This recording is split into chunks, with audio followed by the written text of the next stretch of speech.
પોરબંદરના શીતલા ચોકથી માણેક ચોકમાં આવેલ કીર્તિ મંદિર સુધીનો ગોલ્ફ કાર્ટની વિનામૂલ્ય સુવિધા શરૂ કરવામાં આવી છે। રાષ્ટ્રપિતા મહાત્મા ગાંધીજીના જન્મસ્થળ તરીકે વિશ્વભરમાં વિખ્યાત એવા પોરબંદર શહેરમાં પ્રવાસીઓની સુવિધામાં વધારો કરવાના હેતુથી મહાનગરપાલિકાના તંત્ર દ્વારા એક મહત્વપૂર્ણ કદમ ઉઠાવવામાં આવ્યું છે। શહેરના ઐતિહાસિક કીર્તિ મંદિરની મુલાકાતે આવતા પ્રવાસીઓ અને સ્થાનિક નાગરિકો માટે નિઃશુલ્ક ગોલ્ફ કાર્ટ સેવાનો વિધિવત પ્રારંભ કરવામાં આવ્યો છે। કીર્તિ મંદિરના દર્શનાર્થે પ્રતિદિન હજારોની સંખ્યામાં દેશ વિદેશના પ્રવાસીઓ ઉમટી પડે છે। બહારથી આવતા પ્રવાસીઓ પોતાના ખાનગી વાહનો કે બસ લઈને શીતલા ચોક સુધી પહોંચતા હોય છે।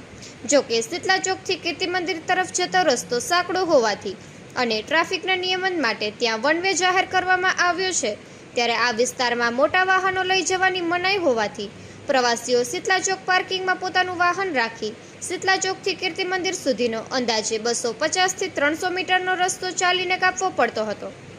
ખાસ કરીને ઉનાળાની ગરમીમાં અથવા તો વૃદ્ધો અને દિવ્યાંગો માટે આ અંતર કાપવું મુશ્કેલ બનતું હતું।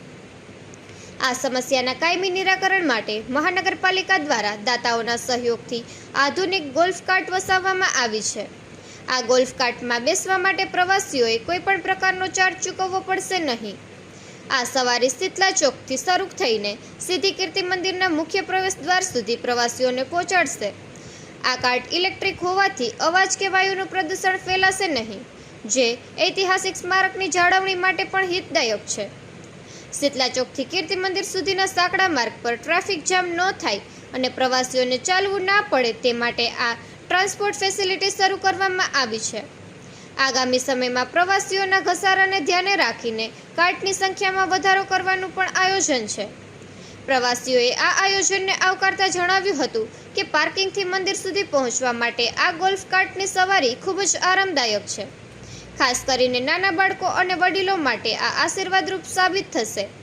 આ સુવિધા શરૂ થવાથી હવે કીર્તિ મંદિર પરિસરની આસપાસ ટ્રાફિકનું ભારણ ઘટશે અને પ્રવાસન વ્યવસ્થા વધુ સુદૃઢ બનશે। મહાનગરપાલિકાની આ પહેલથી પ્રવાસન ઉદ્યોગને પણ વેગ મળશે તેવી અપેક્ષા રાખવામાં આવી રહી છે। નિપુલ પોપટ, પોરબંદર ટાઈમ્સ।